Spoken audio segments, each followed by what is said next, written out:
Welcome to the MaryMotivates podcast.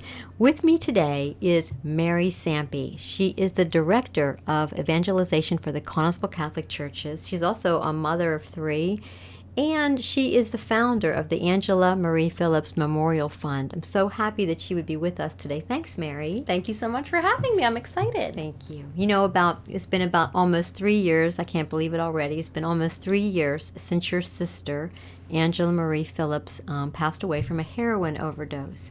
And at that time, I just recall you being able to speak up about it, to speak out about it, and you didn't allow this grief to push you backwards, but instead you enabled this grief to push you forward in a very positive way, to make a difference in our community and in our world. So I want to thank you for that. Tell me how, after your sister passed away, how you were able to do this. Why were you able to go out and make a difference, and turn your pain into purpose? How? Well, when we first lost my sister, we decided as a family very early on that we were going to talk about her and be very honest about the nature of the loss. And we did that for a lot of different reasons. One was because we come from a very, very small community. We knew that everyone was going to know, whether we wanted them to know or not, about how she had passed. A lot of times when someone young passes away, if it isn't from something else or an accident, that is really honestly what you think of. So we just said, okay, we need to be honest about the way that she passed, and we have a responsibility to other people to talk about this as a family. And it doesn't mean that we wanted to. It was embarrassing. We knew everyone was going to find out. When you lose someone to an addiction or any kind of suicide or anything like that, there's just a lot of questions that you have. You're going through the normal grieving process, but then you have all these questions. You resent them for the nature of the loss. You're very angry that this happened because it was 100% preventative, and you're really not sure what to do. There's a lot of isolation. Your own guilt of, could I have done something? Should I have said something? Was there more that I could do to help this person? So at first we really just said we're going to talk about it, but we didn't really know what that meant. As time went on, I know myself, and I know that when I'm isolated or I'm on my own, it is not a good thing. I just know that when you're grieving and when you become isolated, you become in this dark place, and you could really just have a lot of destructive behaviors instead of actually coping in a healthy way with the loss. So I thought, okay, I need to do something with this, because if I don't, I'm not going to be able to deal with what happened to us. I'm just not. Or I'll think that I dealt with it and I didn't. So right away, we thought we need to do something. And because I'm a woman of deep faith, I knew that God was present, that God did not do this to my family or to her, and that He was in that, and that He was going to redeem our pain somehow. But at the time, I didn't know what that meant. I didn't know how that was going to go. And thankfully, He stepped in and things started kind of just happening. Opportunities started presenting themselves for us to be able to speak about her in a public way. Right, very good. So tell me, how so, because it wasn't long after, it was one of the first things I noticed was on social media, that you were able to, share what happened to your sister, and I thought that was very brave and very courageous of you. And I know I reached out to you with an assembly that I do for middle school students, and tell me a little bit about kind of that and kind of why you chose to become involved. Well, I do work for 4 churches here in Connellsville and Dunbar, so I knew that people were going to be looking to me. They were going to be asking me questions. Certainly, they were going to want to talk about it. And I thought, okay, I'm someone in the community, someone people will actually listen to. So often when someone loses a loved one, they have no outlet to even talk about them, and no one seems to care. So I thought, okay, I have an obligation and a responsibility, whether I want to or not, to talk about this for those people, on behalf of those people that have lost a loved one or are presently going through something like this with someone in their life, to be a voice for the voiceless. So I just kind of made a deal with God and said, I will do whatever you ask me to do, but I will not, be the person to start this. You have to let me know that this is what we're supposed to do. So pretty much soon after that, I made a Facebook post, thanking everyone for their support and their love. We did share about how my sister had passed away. We asked for people to pray for those who were going through this. And so many people started reaching out to me, people that I didn't even know, and people I knew, but didn't know they were going through this. That was the other really interesting thing. I never knew they were going through this because they never talked about it with anyone until I opened up. And then you messaged me and said that you had an assembly and this was practically a month after losing her. So at the time, I was still in shock. I knew I had to do something. The opportunity presented itself to do a video to talk about my sister and to present it to area schools. I didn't really think about it. I just thought, okay, let's just do it.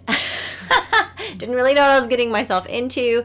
And that's really kind of how it started. Thankfully, I had my pastor encouraging me and saying that, this would be really awesome for people to know that someone from a loving family, from a church-going family that was loved and supported, this could happen to them. It could happen to anyone, and that people are going to listen and people are going to respond to it. Very good. And I'm glad you said that, because it is more about not what just happened to her, but about who she was as a person, and it can happen to anyone. So, but I recalled too that being in the assemblies, and we would ask the students after they heard your story and they watched a video that you prepared, that we made for this.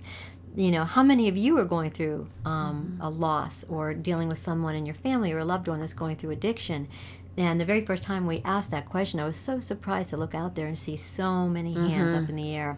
So truly at that time, they knew they were not alone. They certainly felt cared for. And I think that as a community, suddenly, one by one, people were knowing they weren't alone and that they were cared for. Absolutely. It's just something that we need to talk about that's not talked about enough. It needs to be something that, as a person going through this, number one, as the addict, they're ashamed. They're so ashamed, and that cycle of addiction continues because of their shame and embarrassment and unable to seek help, and because of the stigma. And then the family, who through no fault of their own is going through this, on top of it, they're ashamed, they're isolated, they don't know who they could talk to or who they could trust. So it's something that we definitely need to be talking about, and is happening, whether we want to happen or not. And it really opened my eyes, because certainly I never thought that this could happen. I was like everyone else that said, oh, those happen to those kind of people. That could never happen to someone I know and love. My sister had a job, had a husband, lived in a beautiful home, had 2 children, was an incredibly gifted seamstress, had faith.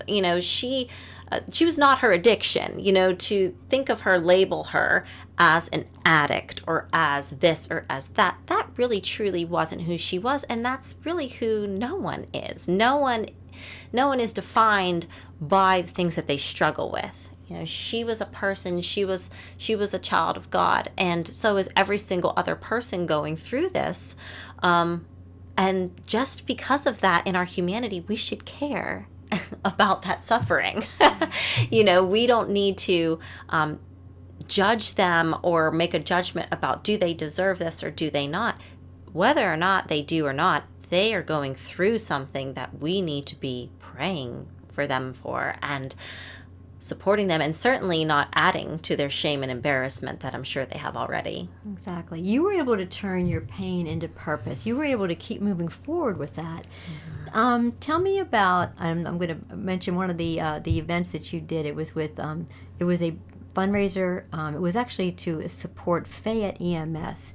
Tell me about that. One of the first things maybe that you did. Yes, so this was one of the first things we did outside of the Stand Up and Choose tour, which is the assembly that Mary has at area local schools. The very next thing we did was we started a Nar-Anon group. That's for people that have a loved one who is who is an addict in their life. It helps the loved one, the family or friend of the addict, be able to learn how to deal with this and how to cope themselves. The other thing that we did was start a grief support for people that have lost someone as a result of an addiction. And this was all from people in our local parish beginning these groups, wanting to be a support in the community. So people started to catch on and they wanted to get involved too. So as that was going on, the anniversary of her passing was coming. It was going to be the first year. I started just right away noticing I was not in a good place. I was dreading just that entire, like from Thanksgiving on even happening. The very last day I saw her alive was on Thanksgiving in my home. And 2 weeks later she had passed. And I was just, as most people, when those kinds of things come by, you're just dreading it. So I saw something that triggered me, unfortunately, on social media, put me in a bad place. Someone said something negative about addicts and about people suffering with this disease. And instead of typing furiously on my computer, which I wanted to do, but I didn't, I thought first and thought, okay, no, I'm going to do something positive with this and harness all of that into something good. Because you need to find some kind of meaning or some kind of control over an uncontrollable situation. So we decided to pack bags of blessings at our parish on the first anniversary of her passing for Fayette EMS. And we packed 150 bags because our Fayette EMS, as everyone knows, they're on the front lines of this epidemic every single day. They get jaded. They need support. They need our encouragement and prayers. And they were there for my sister. And I just wanted to tell them, thank you. I know that probably affected you, but you were there for her when no one else was.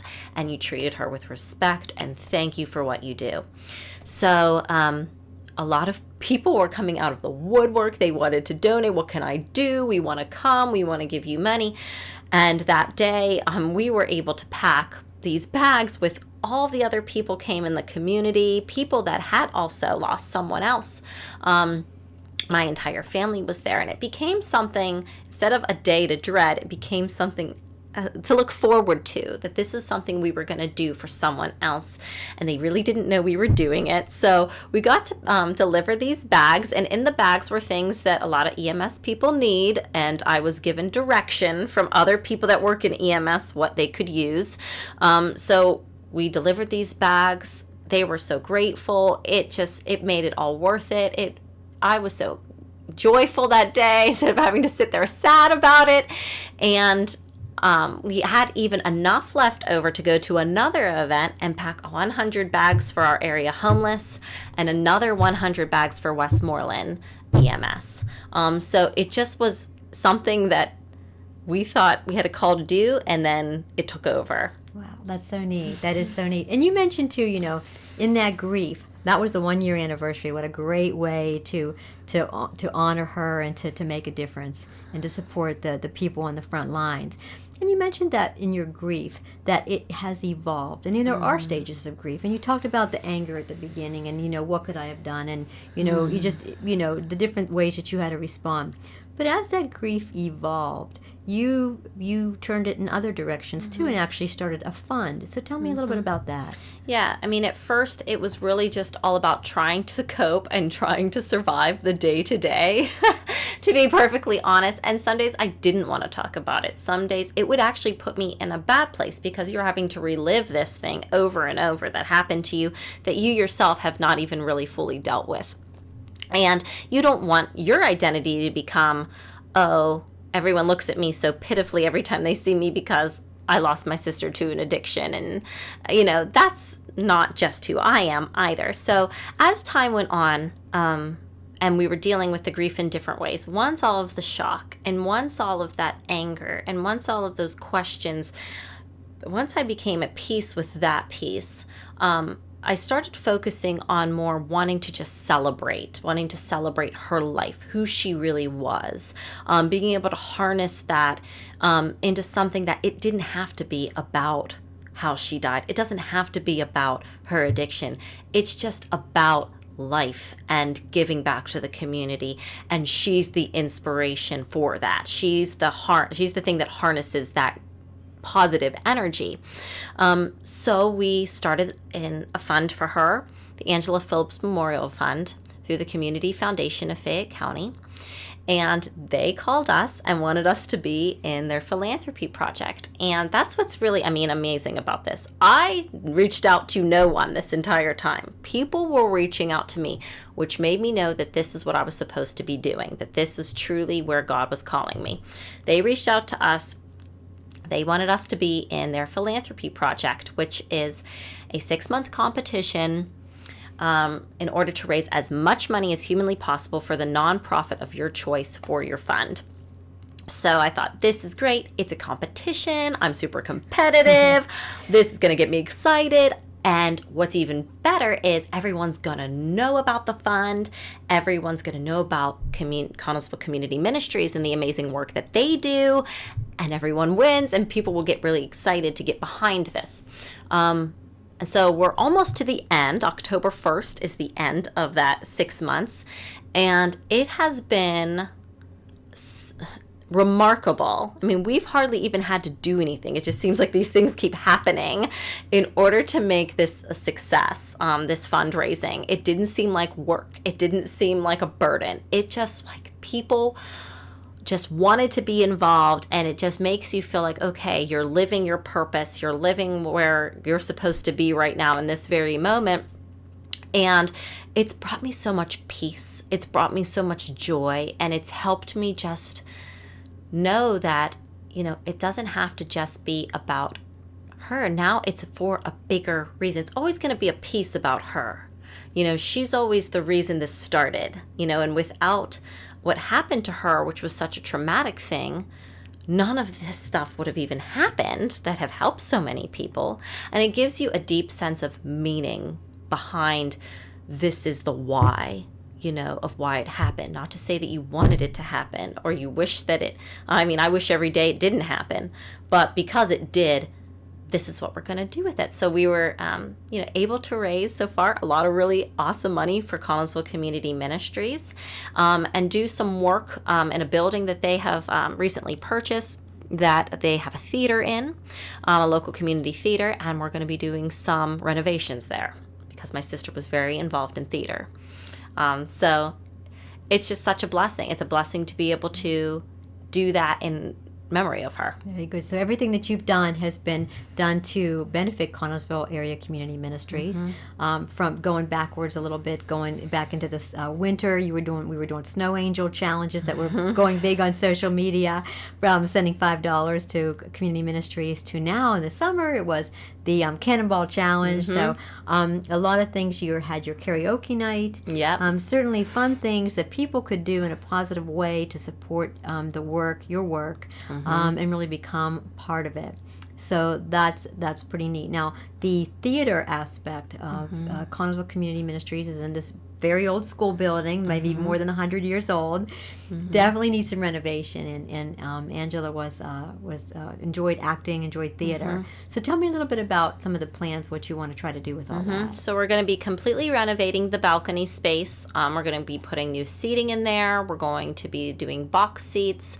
And this really promotes local theater, because if you have the ability to purchase seats for the year, then they may come to some theater productions they've never been to, and it really supports the local arts and performing arts. So we're going to have that. There's going to be a beautiful mural of my sister painted outside. So it's always going to be there, which is such an amazing blessing for the community that she could be a part of that. And her daughters as well. Her daughters are involved in theater in that specific space this year. So they're going to be able to see a part of that. And when they think of their mom, think of that in a positive, healthy way for them as well. That they have the support and love and prayers of their community. That's right. It'll make all the more, and that's the Porter Theater at Connellsville Area Community Ministries. So that's a wonderful thing. And you think about, so often you're talking about coping, how this is how you coped with it. This is how you used your energy in a positive way, which you could have internalized, but you went forward and you went outward with it. And now I know that you're starting to run. You've become a runner. So talk about using your energy. Tell me about that. My sister had an autoimmune disorder, and it was the reason for her addiction. And I myself also have autoimmune issues. And I really did not want to go down the road that unfortunately she had gone down. She had gotten prescription pills from a doctor and she became addicted to them. That is how her addiction started. So right away I thought, I need to be really healthy. I need to be healthy for my kids. I need to be here for a very long time. And I want to be as healthy as I humanly be for her and for my family. So I did a lot of different things. I changed my diet, completely. I started taking baths, which you mothers, you know how hard that is when you like to have the time to do. I mean, you really have to set aside the time for yourself. I mean, just, started reading more, less on social media or on my phone, just things that I knew would help me, more sleep. Tried to not stress, tried not to say yes to every little thing, those kinds of things. And so as that was going on, I was feeling really good. I noticed it really helped me in my grief as well, because, when you're depressed, the worst thing that you could do is start eating and drinking in an unhealthy way, because it just makes you more depressed. You feel good for a little while, but then you're just depressed still. But when you're eating in a way that's fulfilling you or living in a way that's healthy, then it's helping you even the more support, that coping through that grief. So I thought, okay, what else could I do? And I thought, I'm going to try to run. My sister was a runner. She ran cross country. She was fantastic at it. She loved it. I never thought it was very fun. I would go to her meets. That was about it. I did not want to run. I had no desire. I like to exercise. I like to do Zumba and aerobic and that kind of thing, but running, it sounded horrible. Like, why would you run for fun? So I randomly messaged another runner friend, said, do you think I could run a 5K? Mm-hmm. Right away. Yes, absolutely, you could run a 5K. I said, do you think I could run it like in a month? She's like, I'm going to help you. So I started running about 1 mile. I couldn't even run a mile. I'd had to stop. And that was at beginning of April, and into May. And I ran my first race in May, and now it's September, and I run 10 miles, and I love it. It's my therapy. So I don't even listen to music half the time. I just run. I just run and solve all my life problems through the running. I harness all that energy, any of that resentment that's left, any of that anger, any of that sadness, I harness that into the running. And I think about her so often when I'm running. It just gives me this immense sense of just, when you're running, and anyone that does any kind of sport, you almost need that thing to just get you pumped up, like when you're ready to perform. And she is always my inspiration to be better, to live healthier, to live my life every single day to the absolute fullest that I could live it in her memory. That's how I can, hopefully make her proud, is to live that life that she did not get to live in her memory, and in memory of her. That's great. That's awesome, because and I have such mad respect for anybody that can run the distance like that, because it's not like maybe some other sports where they're cheering you on. There's nobody cheering you on at mile 1, mile 2, mile 3. Nobody jumping out of the weeds saying, "You can do this, Mary." It's just you, and as you said, you have that thing that's inside you, which is a really great point to bring up. Something that makes you either mad or motivated, something that you're going to strive to achieve is your fuel to move you forward. So certainly congratulations on that. And that was a pretty fast turnaround from a mile to 10. So whoa. So and it was, and I thought, okay, once I started being good at it, I thought, hey, I'm supposed to do this. Hey, I'm good at this. I'm good at it. Yeah. I enjoy it. I'm supposed to run. That's right. And it's given me so much joy and so much purpose, and it's helped me even meet more people in community with other people that I didn't know. It's like a whole other world of people that I never knew existed. And it's always just a good thing in general. But, I think it's really important for people to know if they're in a dark place, or if they're in that space where they're just like, that sounds really nice, but I'm just really depressed. I don't even want to get out of bed in the morning, let alone go for a run. And you're stuck in that place. We've all been there. Right. You know, I'm not going to sit here and say I did not struggle. I'm not going to sit here and say there weren't days where I didn't want to hear a positive message. You know, I just wanted to be angry and sad. And if that's what you need to do, do that. But it's super important not to just stay in that dark place.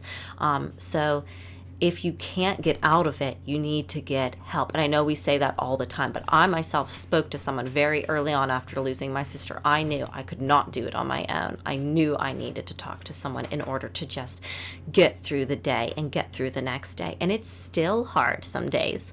I don't want anyone to think it's all kittens and rainbows and wonderful. It's hard. I mean, there are days, and it catches you by surprise. You know, it comes in waves. You're good one day, you're feeling good, you're feeling positive. Something happens, you're a hot mess, crying, and have to just go home and just say, I can't do this anymore, you know. And so even if you're doing everything right, even if you're taking care of yourself and pouring yourself into positive things, you still need to pray. You still need support. You still need help. You can't do it on your own. So I just want to encourage people that if you can't do it on your own, it's okay. We all need someone else to be able to lift us up. That's right. That's really good advice, too. Very strong advice, too, Mary.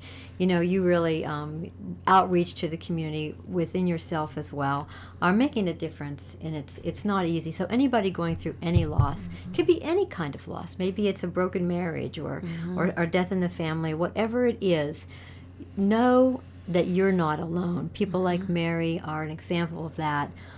That there is help around you, that there's future, there's hope, and there's something that you can do to make a positive difference even in your own life, just by taking those positive steps. And I mean, even some of the great ways that you cope, Mary, are such a great example of what we can do even in our darkest times and our lowest times. So thank you. Thank you so much. Being that beacon of light and making a difference, and I'm just so glad you could be with us today. Thank you, Mary. You may be going through a loss right now. Maybe it's the loss of a family member or the loss of a job or even a friendship. Know that you're not alone. There was a time when we had an assembly and a 7th grader got up and took the microphone to be a voice of influence, a voice of kindness and respect. And he told 400 of his peers in a gymnasium, you have a Father in heaven who loves you. Know that you are loved. Well, know that today. And as Mary shared with us, it's possible to turn your pain into purpose, even if it just means getting up the next day ready to live.